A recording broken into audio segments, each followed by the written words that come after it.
All praise to the Most High Yah. Blessed be his name, and may his fame be all over the world, so he can get the glory that is rightfully his. All praise to Yah. Peace, love, and obedience.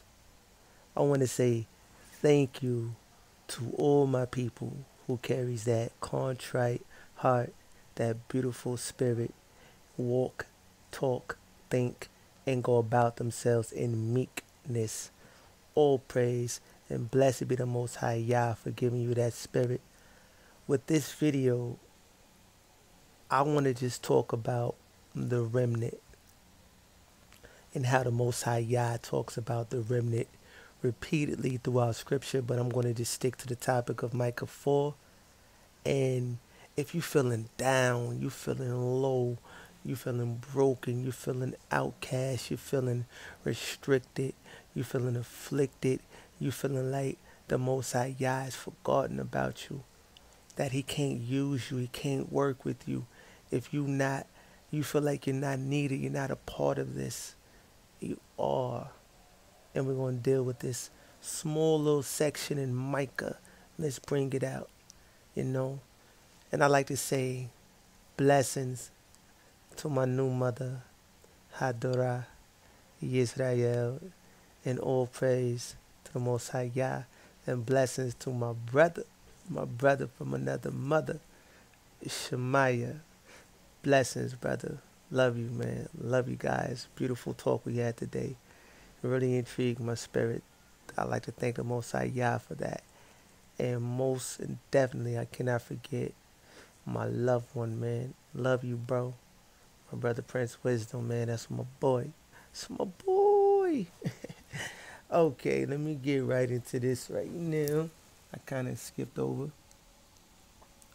See, what I want to focus on is one of the things that was installed in me and brought back to remembrance from the discussion I had today is that it's about all of us, not knocking one of us down. You know, we may have our differences, but it's about all of us because we all are Israel.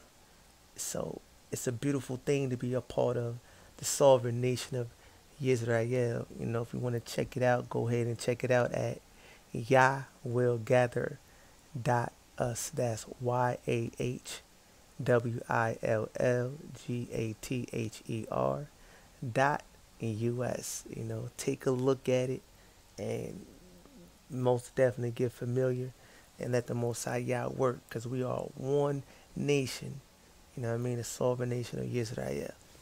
But one thing I love about the discussion I had today is talking with people that's like-minded in love, compassion, and obedience unto the Most High Yah. You know, that's my slogan: love, peace, and obedience. You know, so I want to talk about that compassion for the Most High Yah unto the remnant. The remnant, you know. Let's talk about it. Micah chapter 4. And we're going to start at, I'm in the Tanakh. You know, I like this. This is Sepharia version. If you wondering how do I got the Hebrew with the English, this is the Sepharia. You know, and let me see if I can click out it right quick. See this little symbol right here? Sepharia. Bam. You click on that. And, you know, it's pretty good. I'm going to work it out for you right quick, show you some things. If you want to find things, so you just go to the Tanakh, do your thing, you know what I'm saying? Got it in order for you. And look at me. Can't even find where I was at. Go to Micah. Voila. We back at it, right?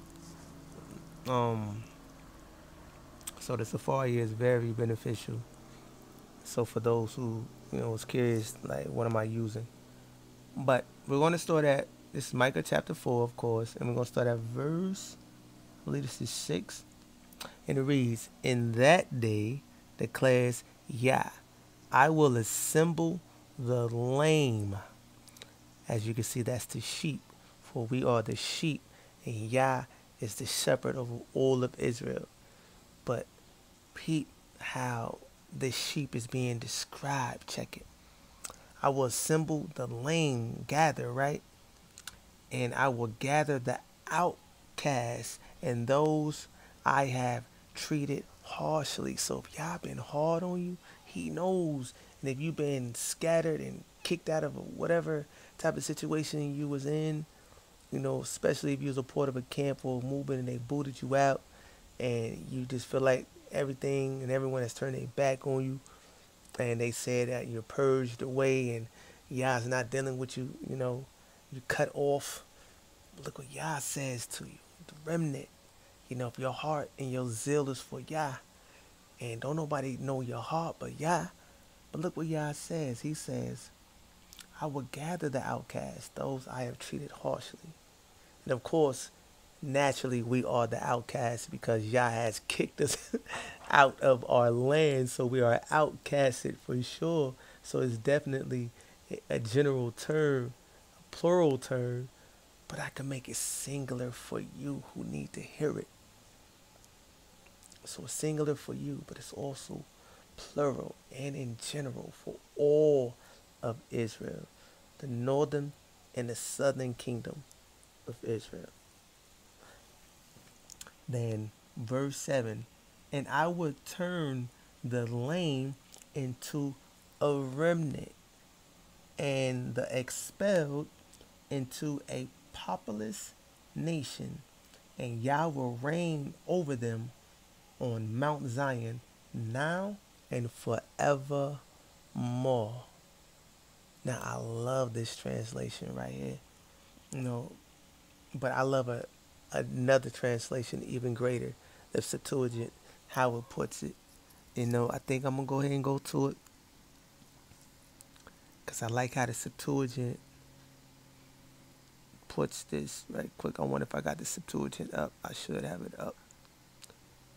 Nope, not right now. Okay, let me just create another one right quick. See, I like doing this so you guys can see exactly what I am doing. Okay, Micah.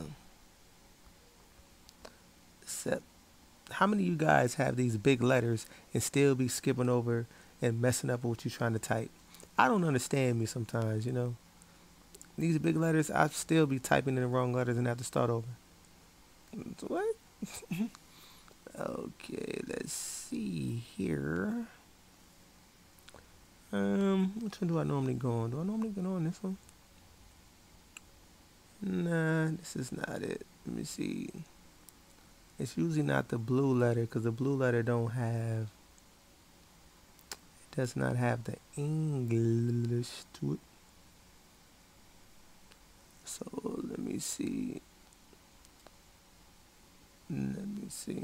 Why did I type only? I have no idea why I did that. Here we go. I have no idea why I did that. Okay, now let's go here.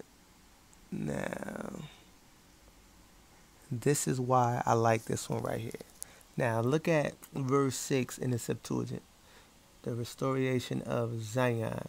In that day, saith Yah, I will gather her that is bruised, right? Her, why it says her? Because we are the bride of Yah. We are his wife. So he may, you know, reference us in her. The whole nation is his bride. But it says, I will gather her that is bruised and will receive her that is cast out, and those whom I rejected, and I will make her that was bruised a remnant. You know, I love that. A remnant. And I like the fact that it's using bruised because if you go into the book of Isaiah or Yeshaya and Isaiah 53, that I believe that's verse 10, it says, it pleased Yah to bruise him. So Yah didn't completely kill off, you know, Yisrael or this seed of David. When that Isaiah 53 is talking about the two, you know. That's a beautiful thing that it uses bruise for the form of affliction. You know, when you bruise your leg, you're injured. You know what I'm saying? And you can't quite move or jump or fluctuate as properly as you can when you are healed. So I love the distinction that he uses when you say bruise. So it says, and I will make her that was bruised a remnant. You who is afflicted, going through pain. This is not, this is not, you're not going through this in vain at all. You're going through this because it's a refinement treatment. And it's also, if you go into the book of Job, chapter 33, Yah will talk about how he would use pain and suffering to get the attention of his servant, or of a person, of a nation, of an individual. He would use pain and suffering.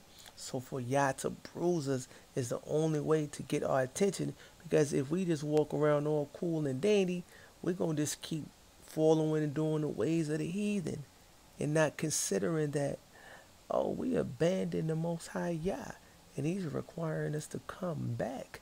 And we have to go up under Yah and renew this covenant. That's in Jeremiah 31, verses 31 through 34.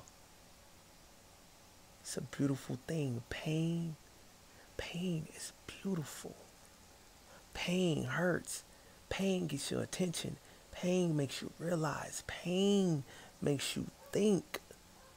You know, stability and a great bill of health, no problems, leaves you blind, dumb, ignorant to things. But pain brings realism. And the Most High Yah said he's going to make that bruised remnant, that weak remnant, that weak, afflicted mentally, physically, emotionally, you know, all the LLYs. He's going to make us a great nation. Not the pride, not the proud, not the strong, not the ones that you just look at like, yep, he fits the description. Yep, he's going to be this, he's going to be that, he can do that. Nah, Yah always chose the weaker vessel to become the strong suit foundation of the art of Yah. He always did that. That's the beauty of him. Yah likes to use the littlest, the tiniest, the weakest, and make them great before you. So that person cannot do nothing but exalt Yah, because everyone knows, like, listen here, buddy, you are really not like that. You know, you're weak, you're fragile. You can't just really just come over here and just, you know, stun on us like that. You can't do that. For they know that some kind of power or entity like Yah has taken over and made this person, this nation, strong. All praise to the Most High.